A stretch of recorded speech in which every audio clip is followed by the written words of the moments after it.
coração, amados irmãos e irmãs. Graça, paz sejam multiplicados na sua vida.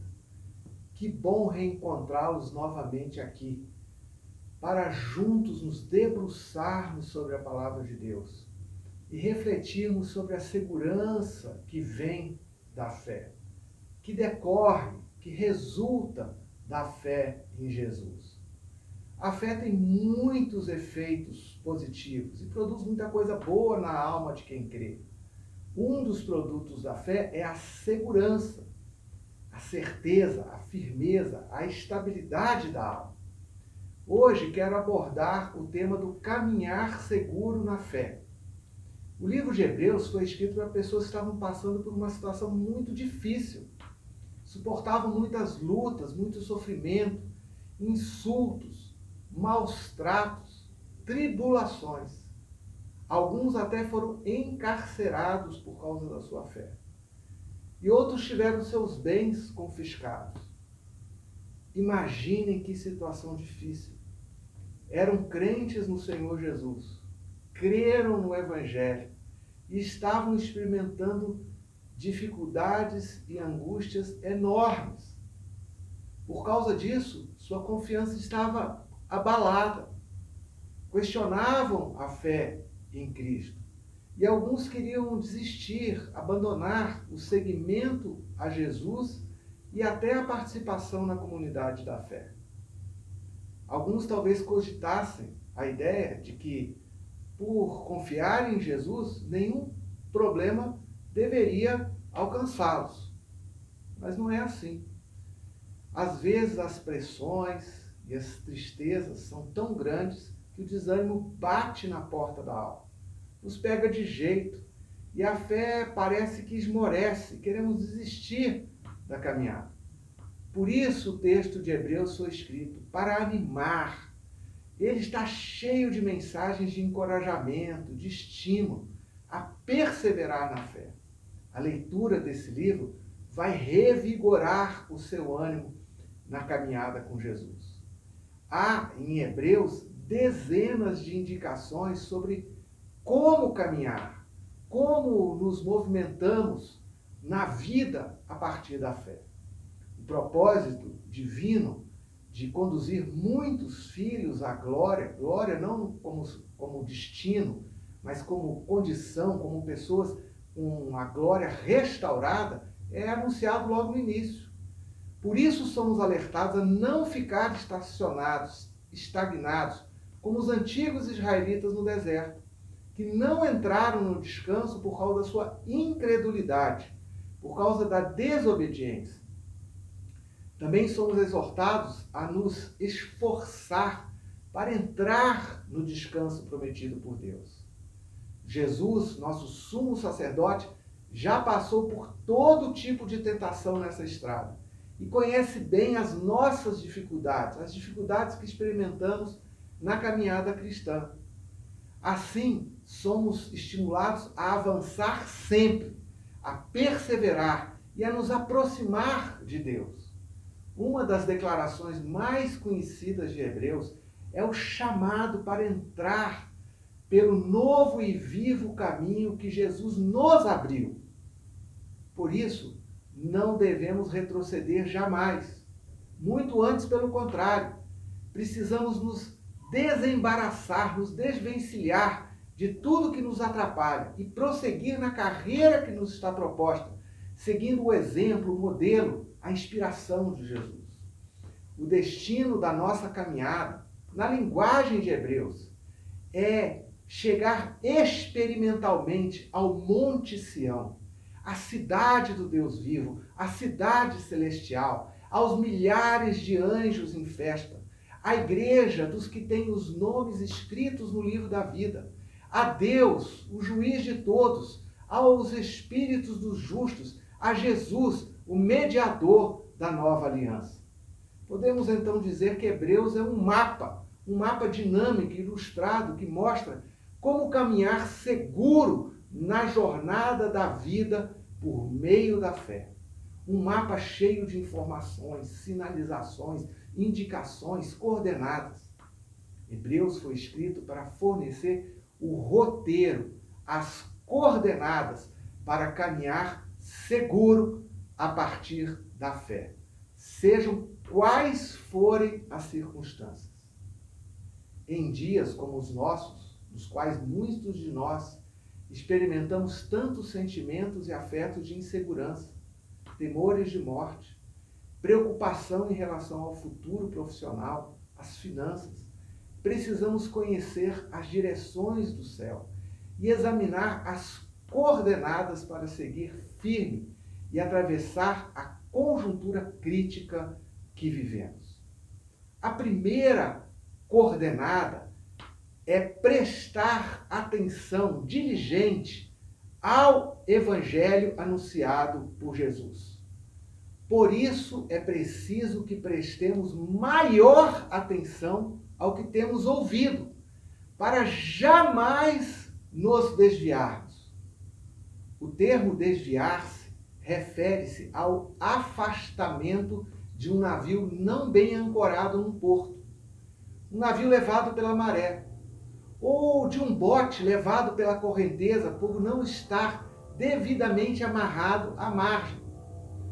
Para não nos desviar, para não nos afastarmos do porto seguro, para não sermos levados pelas correntezas sociais ou pelas marés da vida, precisamos prestar atenção ao Evangelho, apegar-se, aderir, não deixar que a mensagem nos escape. Que forças ou poderes poderiam nos afastar, nos desviar do porto seguro que é o Evangelho? O autor de Hebreus menciona, por todo o livro, diversas forças antagônicas que atuam para tentar nos descolar do Evangelho, para enfraquecer a fé.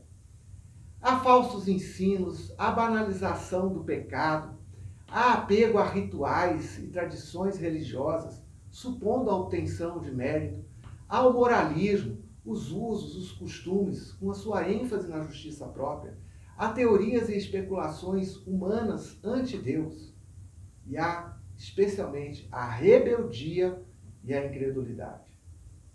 O cristão nutre a sua fé por ouvir, por recordar a bendita mensagem do Evangelho, por se voltar à mensagem de Cristo, e não para especulações filosóficas, cogitações políticas, legalismo ou cerimonialismo.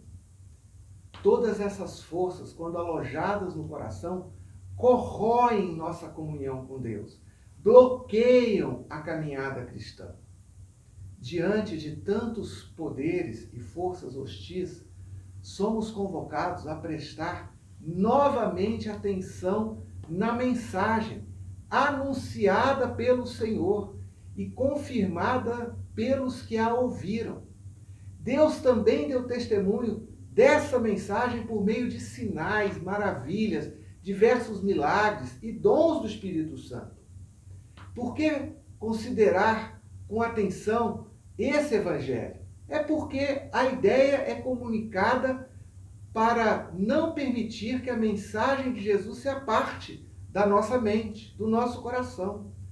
É preciso agarrar a mensagem, não tirar os olhos da comunicação de Deus por meio de Jesus. Fazer uma leitura completa, cabal. Devemos dedicar toda a nossa atenção ao Evangelho por causa da sua origem. Porque foi Jesus, o Filho de Deus, superior aos profetas, aos anjos, a Moisés, a Josué, aos sacerdotes, que comunicou essa mensagem da parte de Deus para nós. Devemos prestar toda a atenção à proclamação de Jesus, porque se trata de uma mensagem de salvação. Não pode ser um olhar apressado. É preciso admirar, para discernir, para enxergar a beleza do Evangelho da salvação. Devemos considerar com zelo a mensagem de Jesus, porque a sua mensagem foi confirmada por muitas testemunhas, pelas primeiras testemunhas, os apóstolos, e ratificada, confirmada por Deus mesmo, com muitos sinais e maravilhas. Os apóstolos ouviram uma mensagem específica de Jesus. Não foi um evangelho vago. Viram a sua crucificação, a sua ressurreição e transmitiram esses fatos adiante. Portanto, não se trata de uma mensagem particular, privada. Devemos prestar toda a atenção na comunicação de Jesus, porque há perigos, riscos e consequências sérias em não ouvir a Deus. Não há escape para quem não leva a palavra de Deus a sério. Como ficou evidente no caso dos israelitas do Antigo Testamento, que trataram a lei de Moisés com desatenção, com desdém. Se a mensagem transmitida por anjos provou a sua firmeza e toda transgressão e desobediência recebeu a devida punição, como escaparemos nós se negligenciarmos tão grande salvação? Principalmente, devemos prestar toda atenção ao Evangelho, porque a fé que dá segurança vem por ouvir a mensagem de Cristo. Porque o Evangelho é o poder de Deus para a salvação de todo aquele que crê em Jesus. E qual foi, então, a mensagem anunciada por Jesus? Se Deus enviou seu Filho para falar conosco, devemos ouvi-lo. Jamais abafar a voz divina. Jamais virar as costas para o mensageiro divino. O Evangelho é, antes de tudo, sobre Jesus, seus atos, sua vida, sua obra, os fatos que marcaram a sua história, especialmente sua morte e ressurreição. Jesus anunciou o Evangelho, as boas novas, as notícias da chegada do reinado de Deus. Segundo Jesus, Deus, que é fiel e tem poder para cumprir tudo o que prometeu, cumpriu as promessas feitas muito tempo atrás pelos profetas, por meio dele mesmo, por seu intermédio. Em Jesus, o tempo do cumprimento das antigas profecias chega e o reino de Deus, que é o domínio divino, é o governo do céu, é a esfera da graça, é a dinâmica onde a salvação acontece, traz o perdão dos pecados, a libertação de poderes malignos, a restauração dos enfermos, a vitória sobre a morte. Enfim, toda a bondade celestial vem à terra na pessoa de Jesus e pode ser experimentada pela fé na pessoa e na obra de Jesus. Jesus chega chamando as pessoas ao arrependimento, convidando-as para uma nova vida. Arrependimento é pensar numa nova perspectiva, é uma nova mentalidade, uma nova visão da proximidade, do amor e da graça de Deus, que possibilita viver uma nova vida por meio da fé, da confiança em Jesus de Nazaré. Esse é o Evangelho que precisa ser considerado com toda atenção, relembrado. Jesus morreu por causa dos nossos pecados, para que fôssemos perdoados e reconciliados com Deus. E Deus ressuscitou a Jesus para que pudéssemos andar em novidade de vida, livre do medo da morte e de todos os demais temores. A segunda coordenada é honrar a Deus com uma postura digna do Evangelho. O autor de Hebreus faz a seguinte pergunta: como escaparemos nós se negligenciarmos tão grande salvação? Negligência significa falta de cuidado ou da devida aplicação a uma determinada situação, tarefa ou ocorrência. É sinônimo de descuido, de desleixo. Caracteriza-se também pela indiferença, inação, passividade, omissão aos deveres que as circunstâncias exigem. Ao contrário de negligência é esmero, atenção, cuidado. O contrário de negligenciar a salvação é dedicar-se a ela, é viver à altura dela, de modo digno do Evangelho. Viver de um modo, com uma postura que honre a Deus pela grandeza da salvação que Ele nos concede através de Cristo. Mas o que torna a salvação tão grande? Salvação significa libertação, livramento, restauração, saúde espiritual. reconciliação com Deus. O que torna a salvação em Cristo única, grande e especial é que a salvação é grande por causa do seu autor, Jesus Cristo, que é maior que os profetas, que os anjos, que a lei, que Moisés, que é maior que Arão, que todos os sacerdotes. A salvação é grande por causa do preço que foi pago, isto é, a morte de Jesus, a morte na cruz, o derramamento do seu sangue inocente. A salvação é grande porque trouxe vitória sobre o diabo, sobre a morte, sobre o pecado, sobre os medos que habitam a alma humana. A salvação é grande por causa dos seus enormes efeitos. Possibilita a comunhão com Deus, ilumina a mente, concede o Espírito Santo, permite que experimentemos a bondade de Deus, a sua graça. A salvação é grande por ser uma redenção para todo o cosmos, reconcilia toda a criação, envolve a restauração do universo. A salvação é grande por causa da sua duração. A salvação é eterna. Já que a salvação é tão grande e magnífica, seria mesmo inescapável tratá-la com negligência e com desdém. Por isso é preciso recordar sempre, trazer à memória a grandeza da salvação e celebrá-la periodicamente. Mas qual a postura que devemos ter para tratar a salvação de maneira honrada, adequada, com toda diligência? O autor de Hebreus apresenta diversas posturas pelas quais respondemos adequadamente à grande salvação. Devemos viver de maneira digna da salvação ao ouvirmos com toda consideração a palavra de Deus. Mas também vivemos de maneira digna da salvação quando confiamos em Deus. Sem fé é impossível agradar a Deus, pois quem dele se aproxima precisa crer que ele existe e que recompensa aqueles que o buscam.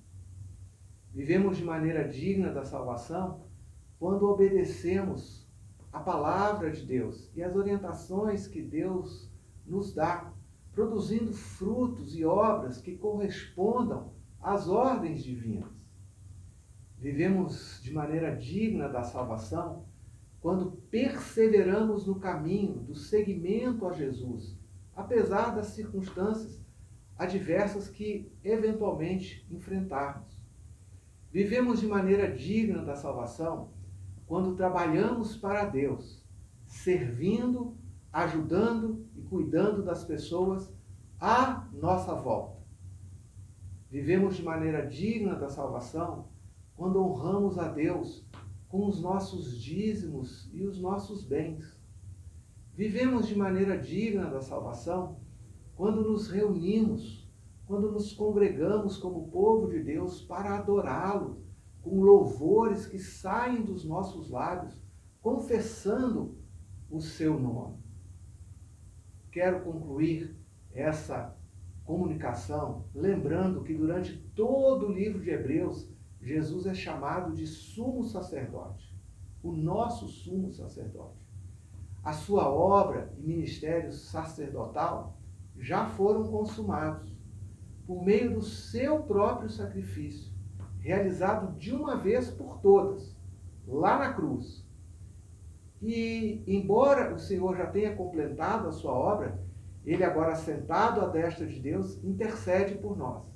Que maravilha saber que Jesus intercede em meu favor, que apresenta o nome de cada um de nós, de cada um que confia em Jesus pessoalmente diante de Deus. Porém, no final do livro de Hebreus, o autor chama a Jesus por um novo título, o grande pastor das ovelhas. Jesus não apenas deu a sua vida por nós, não apenas intercede por nós, mas agora nos pastoreia cada um que se coloca sob os seus cuidados. Por isso, cada um de nós precisa pedir a Jesus para ser o seu pastor pessoal. Precisa se colocar sobre o seu pastoreio, sobre o cuidado de Jesus. Entregue hoje sua vida, seu coração, seus fardos a Jesus, o bom pastor, e experimente seu gracioso pastoreio, o pastoreio de Jesus na sua vida. Como pastor verdadeiro, Jesus sabe seu nome, fala com você, cuida de você e de todo o rebanho. Ele não permitirá nunca que ninguém arrebate, tire você das suas poderosas mãos, conforme a sua promessa. As minhas ovelhas ouvem a minha voz. Eu as conheço e elas me seguem. Eu lhes dou a vida eterna e elas jamais perecerão. Ninguém poderá arrancá-las da minha mão. Meu Pai, que as deu para mim, é maior que todos. Ninguém as pode arrancar da mão do meu Pai. Que maravilha! Que você se entregue totalmente ao pastoreio de Jesus e sinta, experimente a segurança eterna que tem ao confiar seu coração e a sua vida ao Senhor Jesus, o grande e bom pastor das ovelhas. Se precisar ou quiser conversar sobre isso, por favor, entre em contato. Estou à disposição para lhe ajudar a iniciar ou a desenvolver a sua caminhada com Jesus. Que o Senhor te abençoe e te guarde junto com os seus queridos e que vocês tenham uma excelente semana.